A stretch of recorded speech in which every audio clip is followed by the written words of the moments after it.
everybody. Marcus Crawford with the Idaho Quadcopter channel. Hey, I have the DJI Mini 4K with me today, my newest DJI drone. And I rode over here, I'll just show you, on my little Hubsco Porto Max scooter, kind of handy to have just for quick trips like this. Got a basket on the back, I can carry this stuff. But that's not what this video is about. Today is Saturday, May 11th, and as everybody knows, there's a bunch of solar storms. Well, maybe not everybody, but a lot of people know there's a lot of solar storms going on. And I just looked at UAV forecast. I've got a KV index of 7, which they say is not good to fly. Well, that doesn't really apply with modern drones anymore. Now, I suspect back in the old days, when you had, your old FEMI drone or something like that that didn't get very many satellites or relied on, GLONASS or something like that, the Russian satellite system, you might have had some issues. However, like this little drone right here, it uses GPS, which is the American system, Galileo, which is the European satellite system, and Baidu, which is the Chinese global locating system. So, yeah, it's got 3 different satellite systems that it can lock onto. And looking at UAV forecast, it said that we should be able to see 32 satellites, and UAV forecast was able to see 30 of them. So I guess what I'm trying to tell you is, don't worry so much about the KP index. It was more important, a few years back, not so much now. So to prove it to you, I'm going to take the little Mini 4K and we're going to fly this around here and just show you that it's going to grab a lot of satellites and it's going to do just fine. Now, that is one thing I will tell you. The thing to pay attention to when you're flying any drone is make sure you have a lot of satellites. I don't like to fly unless I have at least 12 or 13 satellites locked. Modern drones, that's not an issue. They lock, especially these new DJI drones, they're always in the mid-20s or even more. So in any case, let's quit messing around. Let's get this bird in the air, and let's see if we have to worry about that KP index today. Okay, so I've got the screen recorder started and the drone fired up, and you can see that, hopefully see that on the Action 2 camera, or the Action 4 camera I've got on the ground there. Let's go ahead and start recording. We're in 4K 30 frames per second, and nothing else to do but take off here. Let's do an automated takeoff. Clicking that button, holding it down, and there goes the little drone. And you can see we're in an altitude zone here, 150 meter height. Crazy stuff, that's a DJI thing. Of course, obviously we can only fly 120 meters high, so exactly why DJI makes a big deal out of that, I don't know. But you can see where I'm sitting here. I'm gonna spin the drone around. There's some gentlemen here that are playing disc golf, so we'll get a look at them while they're out shooting some golf here, but disc golf. But let's get the drone set up here for a droney, and dropping that camera down. And I want you to look, actually before we do that droney, look at the very top right of the screen recording. You can see we have 25 satellites locked. Well, it's moving between 23 and 25. With a KP index of 7, I don't think we'd have any more satellites locked, even if the KP index was 2 or something. So I guess I'm just trying to tell you, don't get too overly concerned. Unless you're flying a really, really older drone that maybe only uses GPS or something like that, then you might have an issue. But let's go ahead and do our droney. Reverse and up now. Reverse and up, and there's that little drone, and you're gonna see it go right by my favorite cell phone tower here in a second. Right there it is. And one of the things that I'm also told all the time is that, boy, if you fly anywhere near a cell phone tower, you're going to lose your drone and you're going to lose your connection, and it's going to cause all kinds of grief. Well, I don't know. We're pretty close to this guy right now. You know, I don't know exactly. You know, I can see the drone up there, but measuring distance that far, I'm not sure how exactly close we are. But you can see we're pretty close. Let's do an orbit around the drone, around the tower, and I can tell you that one of the things, and I'm kind of struggling here. Let's move in a little closer here, cross-coupling a little bit as I make this rotation. But one of the things, if you have a modern drone that changes frequencies, it's not going to be affected by a cell phone tower. Now, could it be overpowered at some point? I suppose it probably could. And so common sense rules the day. I guess I'm going to tell you, maybe not exactly get as close as I'm getting right here, but I'm just saying that I don't think, you know, I've done this many times, and I've never had a problem, you know, with a drone like a DJI drone with OcuSync. Now, maybe a Wi-Fi drone that doesn't frequency skip or something, you could frequency hop, you might have an issue with. But anyway, let's take the opportunity to do a little move here. Let me see if I can get this going. We're going to raise up and spin at the same time and see if we can do a reveal. That's always a fun move to make with the drone. Picking up the camera as we go, and then all of a sudden you're going to get the bigger picture as we raise an altitude and spin around. And you can see it's a beautiful day today. I mean, you know, it said I'm at max altitude too. I'm at 120 meters right now. It is about 80 degrees today. Just a lovely day. This is those kind of springtime days, and that's what I tell folks all the time. Days like today are when you want to get out and fly. So as I get close, it's giving me warnings on the screen not to exceed 120 meters, and I'm not going to. So let's fly out here. There's a new development going on down here that honestly I've kind of wanted to take a look at. So we're in normal mode with the little drone, and there's a little bit of breeze today, but it's doing about 10 meters per second. Let's go over and take a look at that. Dropping some altitude as we go so we can see what we can see. And that's the Boise front off in the distance there. People that watch my channel have seen that many times as well. But I can see there's less and less snow up there all the time. Although this past weekend they had snow up there. I think the snow level was about 4,000 feet. So this used to be just an empty lot.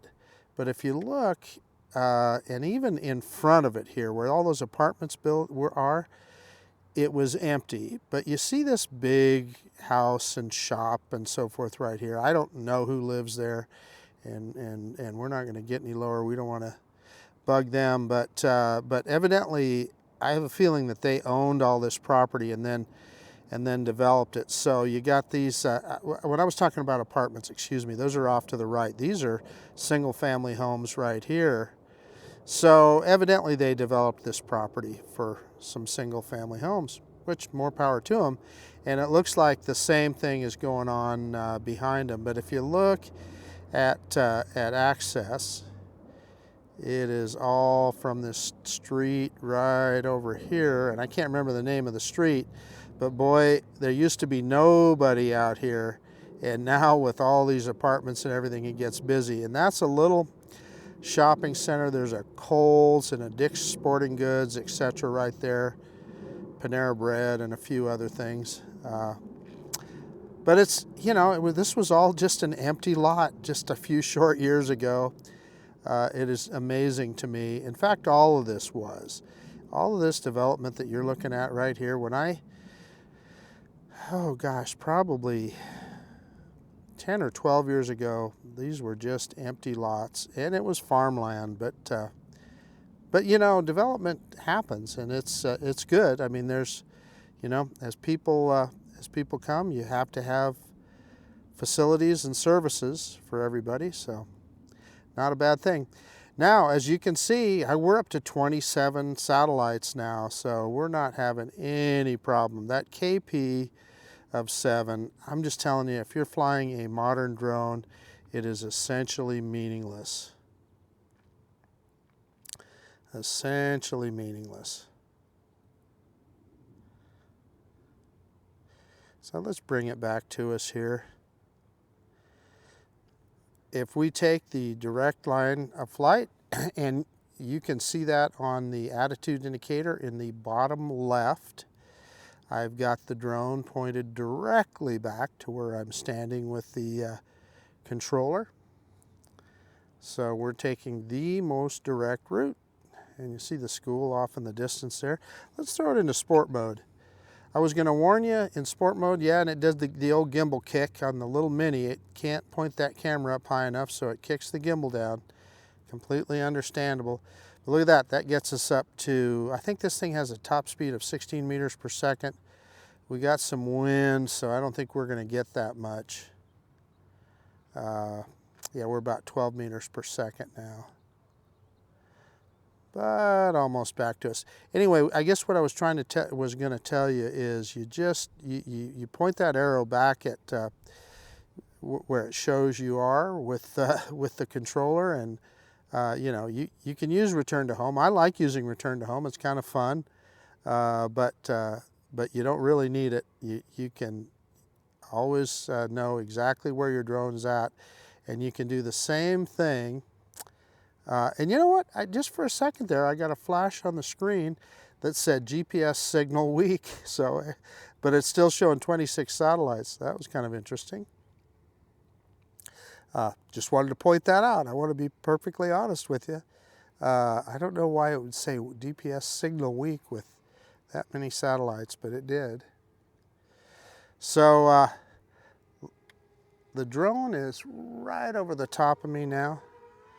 And there we are at about 14 meters per second. We'll turn around now. Now it's going. Is it going to hit 16? 15.9. We're going to stop before we hit the street. And yeah, no, we never quite hit 16. Let's turn around and go back the other way and see if we can get that 16 meters per second.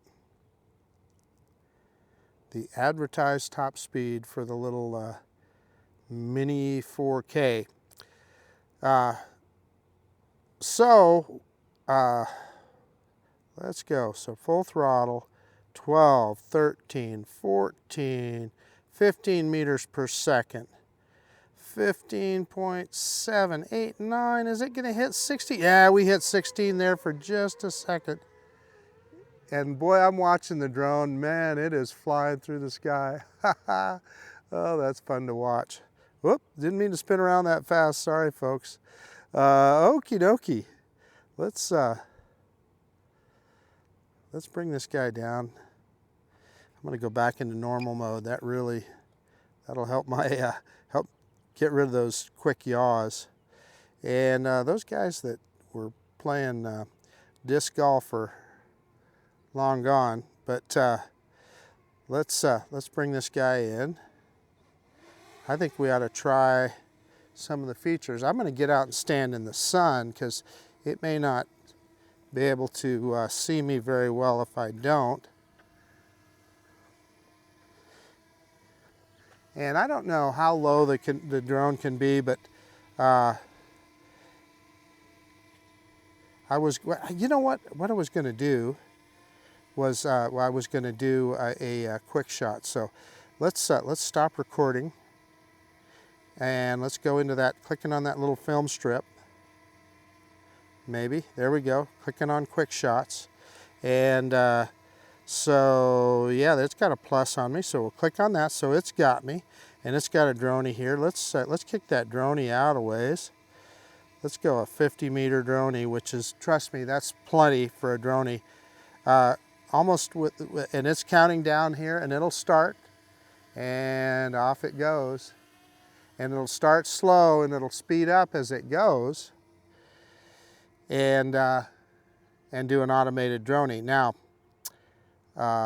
this is a $299 drone, and it has that kind of automation. What is that good for? I'll tell you what it's good for. Is you're in someplace with your family, and there we go, 50 meters. As you can see, that was plenty. And it'll return to its takeoff point now. So it'll come right back. What we're gonna do this time, now, what I'm gonna warn you about on these quick shots is, like right now, I could ask the drone to do a circle or something, but you know what? It doesn't have any kind of obstacle avoidance on it. It would just fly right into one of these trees. So let's see if we can get it up high enough that we're over the top of everything here, and point it down on me. And I don't know if it will recognize me, if it can get the point of interest from that height, but let's try it. I'm gonna do well, first I'm gonna switch it into helix. There's helix right there. Helix is a fun one, but let's see if we can, yeah, we got a point of interest. It's going to go clockwise. Let's click start. And again, I have it higher than any of the trees or anything around here because, again, this drone, while it has these features, it does not have obstacle avoidance. And the drone is moving sideways and gaining in altitude right now. Now, if it was low enough, it would just fly right into those trees. It doesn't know what's there. So you got to keep that in mind. But it holds that spot. And look at that. It's gaining in altitude, and it completed that helix. These drones are just a lot of fun. Okie dokie, let's go back. Quick shot complete, and it's returning. I'm going to stop that return. Clicked on the X, and I'm going to go back into video mode. So clicked on that helix, go back to video, and I'm going to start video again. And let's fly this guy out a ways, and we'll do a return to home. Pick that camera back up so you can see. Sorry about that. Get some altitude. I'm going to get back in the shade here so that I can see my FPV screen a little bit better. And you know what? Let's go clear out here by the school.